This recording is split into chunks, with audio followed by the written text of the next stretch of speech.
Hi everyone. It's me Liz with 143 Handmade, and we're going to do a mass make today, and we're going to do it a little different at the sewing machine, see if you guys can see everything good enough. We're going to make these little ruffles, these little page ruffles, and they, you can use these for so many things in junk journaling. They can be page edge trims, these can be your little tabs on the side, you can fold them and make them the tab on the top of a tag. You can, these are great as a layer in a collage. They're just, you can use them in so many ways. And I saw a lady do it the other day in a different way than what I've seen a lot of people do it. And this is actually the same way I had been doing it.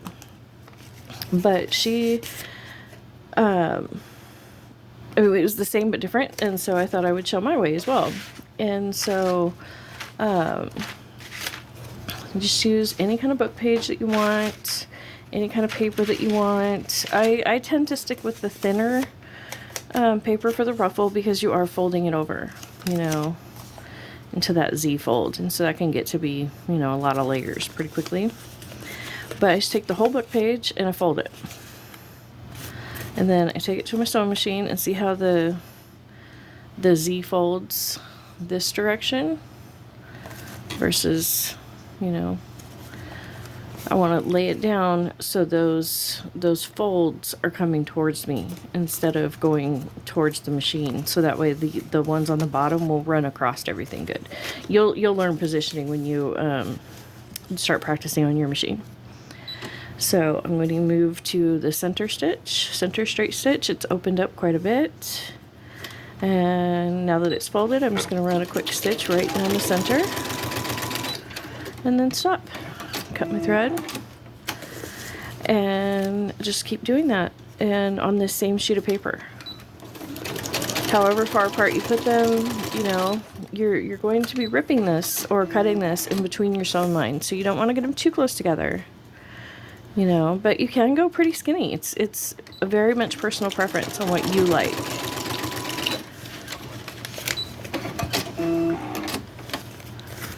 And see, this is what I mean. This one's going to catch a little bit more because it's flipped around the other way, I think. But because it's already all sewn together, yeah, it went just fine. But sometimes, this is not exactly flush, and so that paper will kind of catch up on it.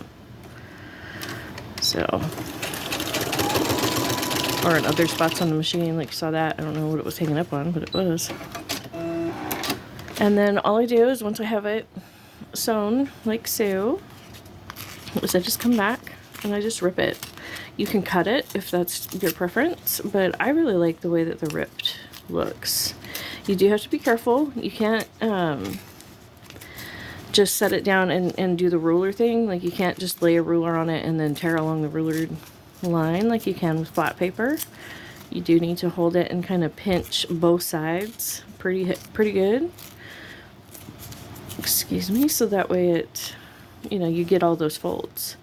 And see, now you have these lovely little page embellishments. And as much as I like the ruffled edge, I think on this one, because the other side is so straight, and I did not, it didn't really leave enough room for me to tear it. I'm going to go ahead and just trim that one so that way I have a straight one. And then I have all of these, nice and ruffled ones. And so that's my method, is where I will sit there and, like, when I'm half asleep, trying to go to sleep and well, not really trying to go to sleep, but trying to relax in the evening to go to sleep. And I will this is one of those things that I will just go ahead and just fold up like this. And then, it can just sit there around until I'm ready to come out to the machine and sew them up. This one I tried a little something different. I crumpled the paper first. So, but now I'm going to go ahead and go back and do my folds. And you can be as messy or as straight with your folds. You can be, have them be as small or as wide as you want. All of those things are personal preference here and that you get to play with. And it can be a lot of fun. If you don't have a sewing machine, or you just don't want to sew paper or whatever like that, anything of that nature, what you would do is, after you have it cut like this, You could take just, and just put, excuse me, put a line of, use a line of double-sided tape. Would work really, really nice on the back of these instead of the stitch line.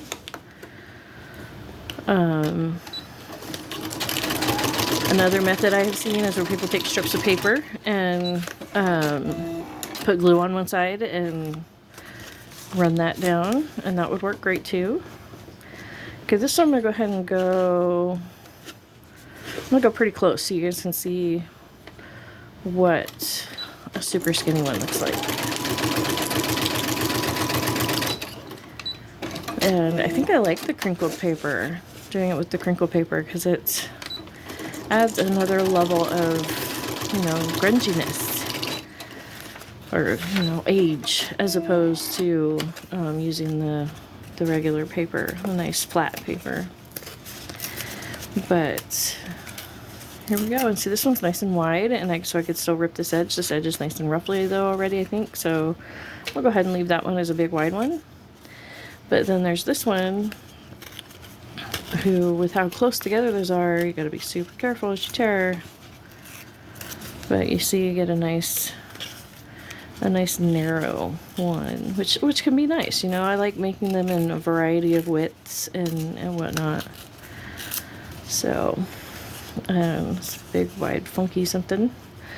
So, there we go. And as you can see, I have several folded up. This one, what I've done in order to make a longer one, because the book page is only so long, is I just glued 2 pieces of paper together first and then folded them.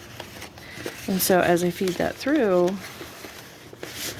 I like to start, one tip that I got off of that video, because I've been doing the whole pages and then doing the sewing lines for a while, but I had been starting at one edge and just working my way over. But in the video I watched, she started with the middle, which makes perfect sense, because that kind of tacks it all in and makes it easier, you know, to do all of your subsequent rows. And you can see how that gives you a much longer ruffle by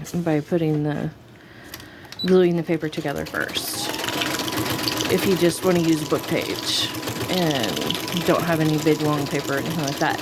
And so, I mean, this is one of those things that I started making these ruffles with just the little strippies that, you know, you cut off when you're making your journals. You end up with those long strips, and that's great, but then you're just doing it one by one, you know. And if you want to really, you know, mass make anything, I like to just make a lot of something and then not make that thing for a while. And so, you know, I wasn't super excited about making page ruffles because I hadn't found a good method. And then I do crumb quilting as well, and this is kind of similar to a technique I use there. And that's what led me to the idea of sewing it, then cutting it, as opposed to just using the long skinny strip. And as you can see, this fold right here came unfolded. I lost it, and so, you know, I could worry about that and go ahead and just take another row of stitching. Let's go ahead and just do that. If you miss a fold that you want to maintain, let's see, where is it? It's right there. Okay, I've got it folded. Just go ahead and take a second run at it. Fold it over. Run your stitch line a couple times, you know, kind of over the top of it. See how I did that? It's a great little way to add more interest, as well as correct that, you know, what could be considered a mistake. But that's one of the things I absolutely love about junk journals, is that there are no true mistakes. It's just whether or not you like it or not. And, you know, sometimes you don't like what you come up with, but if you keep fiddling with it for a minute, you will end up loving what you have. So just keep playing, you know, add more. As Tina over at Shabby Dabby Doodah says, more is more. You know, if less is more, then more is more. And I think that's the case with the stitching on these. You don't want to go too much, but having the 2 lines can be a great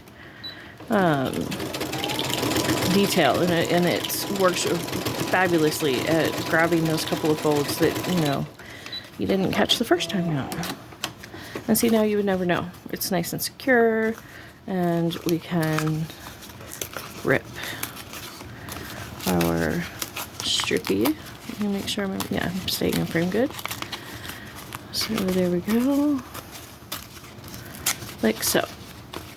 And that gives you one that's, you know, pretty close to the whole length of the book page. And then, okay, I'm going to show you one more technique real quick. This is a sheet of scrapbook paper that it's cute. It says heart and soul, and that's, you know, it's not bad or anything, but it's not something that, you know, I'm super excited about using. So I'm actually going to fold it with the words to the side so it will hide the words a little better, you know. And so, okay, what she did, again, it started roughly in the middle. This is scrapbook paper, so I don't want to, you know, have this curling up, so it won't be quite the center. But you start with one fold. Fold, fold, fold, fold. And then I liked to start with two. I think she started with just one, but it doesn't really matter. And you know, you can use whatever decorative stitches you have if you want to use them. I like this, just using the straight stitch on paper. My machine gets a little finicky when I try and use the decorative stitches on paper. See, now I've got that held down, and I'm just going to pinch and roll this as I go. And do like a ruffle at a time. I found that I ended up with very, you know, wide ruffles, which is not bad. It's just, I couldn't really fold it tight like this. But this is another method, you know. And so just keep trying something until you find something that works for you. Is basically my point here, is that there's no like wrong way to make a paper ruffle. If you end up with a ruffle in the end, you've done good. That's what junk journaling is. It's about what you like. It's not necessarily about what makes sense to other people or doing things in the right way or a wrong way. You know?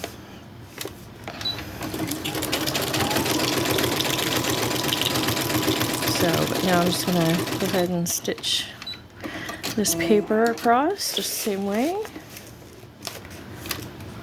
And, you know, vary how wide you do your stitches, you know, in between each one, that kind of stuff, so that way you get a variety of widths when you're done.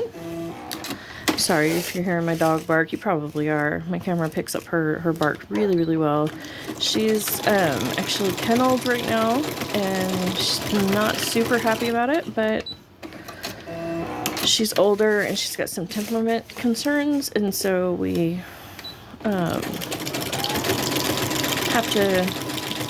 we have to supervise her a lot more than our younger, not mentally ill dogs. Which she's okay. She just gets a little frustrated sometimes, but it's too hot for her to be out in her outside kennel. So